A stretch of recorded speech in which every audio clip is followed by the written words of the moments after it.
കൂടുതൽ വാർത്തകളും വീഡിയോകളും കാണാൻ ഈ ചാനൽ സബ്സ്ക്രൈബ് ചെയ്യുക. കൂടെ ബെൽ ബട്ടൺ അമർത്തുക. നമസ്കാരം. ഏഷ്യ ലൈവ് ടിവിയുടെ എപ്പിസോഡിലേക്ക് എല്ലാ മാന്യപ്രേക്ഷകർക്കും സ്നേഹം നിറഞ്ഞ ഹൃദയം നിറഞ്ഞ സ്വാഗതം. ഇതാണ് വിഷയം എന്താണെന്ന് വെച്ച് കഴിഞ്ഞാൽ വാഗ്ദോഷം, അതായത് നാവേർ ദോഷം, കണ്ണേർ ദോഷം, ദൃഷ്ടിദോഷം, ഇതിനെക്കുറിച്ചൊക്കെ പല വീഡിയോകളും ചെയ്തിട്ടുണ്ട്. എന്നിരുന്നാലും ആൾക്കാർക്ക് പിന്നെയും സംശയങ്ങൾ മാറുന്നില്ല. കാരണം പിന്നെയും ആൾക്കാർക്ക് വിഷയങ്ങൾ വന്നുകൊണ്ടിരിക്കുക. നമുക്ക് ആദ്യം അതൊരു വിശദമായിട്ട് എപ്പിസോഡായിട്ട് എനിക്ക് ചെയ്യണം തോന്നി. അതുകൊണ്ടാണ് ഇപ്പം നമ്മൾ ചെയ്യുന്നത്. ദൃഷ്ടിദോഷം, വാഗ്ദോഷ പരിഹാരമായിട്ടൊക്കെ പറയപ്പെടുന്നവർ നമുക്ക് പ്രശ്നചിന്തനത്തിലൂടെ നമുക്ക് കണ്ടെത്താനാവും. എന്നാലും ചിലർക്ക് ഇതിൻ്റെ അനുഭവം ഉണ്ടാവും. ചിലർക്ക് ദൃഷ്ടിദോഷം വരുമ്പോഴത്തേക്കും ശരീരം ക്ഷീണം വരിക, കിടപ്പ് ആവുന്ന അവസ്ഥ, എണീറ്റ് നടക്കാൻ വയ്യാതെ വരുന്ന അവസ്ഥ, അവർക്കുള്ള സൗന്ദര്യമായാലും ഉള്ള വ്യക്തിപ്രഭാവമായാലും സംസാരിക്കാനുള്ള വാക്ചാതുര്യമായാലും ഒക്കെ നഷ്ടപ്പെടുന്ന അവസ്ഥ, ഇപ്പം കലാസാഹിത്യ മേഖലയായിട്ട് ബന്ധപ്പെട്ടെങ്കിൽ അവരുടെ കഴിവുകളിന് കെട്ടുപോകുന്ന അവസ്ഥകൾ പലതും ഉണ്ടാവാം. ഇപ്പോൾ ചിലർ നമുക്ക് വർഷങ്ങളായിട്ട് അറിയാവുന്ന വ്യക്തികളായി 5-6 വർഷം നമ്മളെ കാണാതെ പിന്നെ കാണുമ്പോൾ പറയും ഇത് ആ ആൾ തന്നെ ആണോ എന്ന് തന്നെ സംശയം തോന്നുന്ന വ്യക്തികൾക്ക്. ഇതൊക്കെ ഈ പറഞ്ഞ നാവേർ, കണ്ണേർ, ദൃഷ്ടിദോഷം കൊണ്ടൊക്കെ ഉണ്ടാകുന്ന കാര്യങ്ങളാണ്. അപ്പം ഇത് ദോഷം കണ്ടെത്താൻ ഉള്ള കുറച്ച് കാര്യങ്ങളാണ് നമ്മൾ ആദ്യം പറയുന്നത്. 2-ാം ഭാവത്തിനോ വ്യാഴത്തിനോ ബാധകാധിപന്റെ ദൃഷ്ടി വരിക, അതുപോലെ തന്നെ വാഗ്ദോഷം അതുകൊണ്ട് പറയാനാവും. നാവേറ്, കണ്ണിടൽ അല്ലെ കണ്ണേറ്, കരിനാക്ക്, നാവിൻദോഷം, അറമ്പര തുടങ്ങിയ പേരുകളിലും ഇത് അറിയപ്പെടാറുണ്ട്. കുട്ടികളിലെ ഗർഭിണികളിലാണ് കൂടുതലായിട്ട് ഇത് കണ്ടുവരുന്നത്.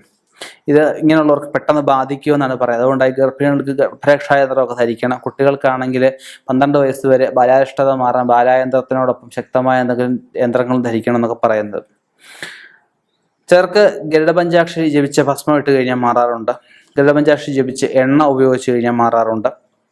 ഇതൊക്കെ നിങ്ങൾക്ക് അടുത്തൊരു ക്ഷേത്രത്തിൽ, ശിവക്ഷേത്രത്തിലൊക്കെ ചെയ്യിപ്പിച്ച് അല്ലെങ്കിൽ വിഷ്ണു ക്ഷേത്രത്തിലൊക്കെ ജപിച്ചിട്ട് ചെയ്യാവുന്നുള്ളതേ ഉള്ളൂ. പിന്നെ കുട്ടികൾക്ക് കടുക്, കല്ലുപ്പ്, വറ്റമുളകൊക്കെ ഒഴിഞ്ഞ് ഇടുന്ന പതിവുകളുണ്ട്. കറുത്ത ചരട്, നാവന്തോഷമൊക്കെ ആയിരിക്കും ജപിച്ച് കിട്ടുന്ന പതിവൊക്കെ ഉണ്ട്. ഇതൊക്കെ ലഘു പരിഹാരമായിട്ടാണ് പറയപ്പെടുന്നത്.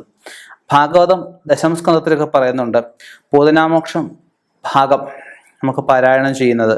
അപ്പം അതിൽ തന്നെ അവ്യത രോംശി എന്ന് പറഞ്ഞ ഒരു മന്ത്രമുണ്ട്. ആ മന്ത്രം ജപിച്ച് ഭസ്മം ജപിച്ചിടാൻ പറയപ്പെടുന്നുണ്ട്. പിന്നെ ഭസ്മം ഓതാൻ പറയപ്പെടുന്നുണ്ട്. കറുത്ത ചരട് സ്ഥിരമായിട്ട് ധരിക്കാൻ പറയപ്പെടുന്നുണ്ട്. ചില ആൾക്കാരൊക്കെ ഇപ്പോൾ കണ്ടുകൊണ്ടിരിക്കും ഒരു കാലിൽ, ഇടത്ത് കാലിൽ അല്ല വലത്ത് കാലിൽ, ഏതെങ്കിലും ഒരു കാലിൽ കറുപ്പിയരുടെ മാത്രം കെട്ടിയൊക്കെ കാണാറൊക്കെ ഉണ്ട്. അതൊക്കെ വടക്കേ ഇന്ത്യക്കാരുടെ വിശ്വാസം അനുസരിച്ച് ദൃഷ്ടിദോഷമൊക്കെ പോകാൻ ഏറ്റവും നല്ലതായിട്ടാണ് പറയപ്പെടുന്നത്.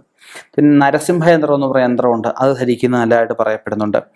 അതുപോലെ ഈ ദോഷങ്ങളെല്ലാം ശമിക്കുന്നതിന്, ദൃഷ്ടിദോഷം, മറ്റുള്ള ശത്രുദോഷങ്ങളെല്ലാം പരിഹരിക്കുന്നതിന് പ്രത്യങ്കിര ഹോമം അല്ലെ പ്രത്യങ്കിര പൂജ, ശൂലിനി പൂജ, അതുപോലെ തന്നെ അഘോര ഹോമം, സുദർശന ഹോമം, അങ്ങനെയുള്ള ഒരുപാട് ഹോമാദി കർമ്മങ്ങൾ, പൂജാതി കർമ്മങ്ങളൊക്കെ പറയുന്നുണ്ട്. താൽക്കാലിക പരിഹാരങ്ങളുണ്ട്. ചിലത് നിൽക്കും, ചിലത് നിൽക്കത്തില്ല.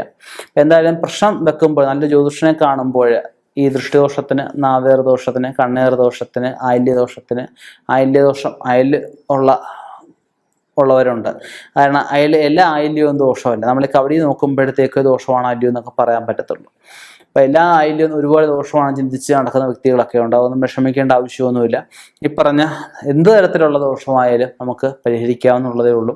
അതിന് ഫോൺ മുഖേന ഒരു ആചാര്യനോടും ചോദിക്കുക, നേരിട്ട് പോയി കണ്ട് പ്രശ്നം വെച്ച് ആചാര്യൻ്റെ സമയമൊക്കെ നോക്കി, ആചാര്യനെ സ്വസ്ഥമായിട്ടിരിക്കുമ്പോൾ പോകണമെന്നാണ് പറയുക. സ്വസ്ഥമായിട്ടിരിക്കുന്ന സമയത്ത് പോയി നമ്മുടെ കാര്യങ്ങൾ ചോദിച്ച് മനസ്സിലാക്കി പരിഹരിക്കുക. തീർച്ചയായിട്ടും ഈ പറഞ്ഞ ദോഷങ്ങളിൽ നിന്ന് രക്ഷ നേടാവുന്നുള്ളതേ ഉള്ളൂ. ഇനിയും ഇതുപോലുള്ള വ്യത്യസ്തമായ വിഷയങ്ങളുമായി കണ്ടുമുട്ടാം. നിർത്തുന്നു. നന്ദി, നമസ്കാരം.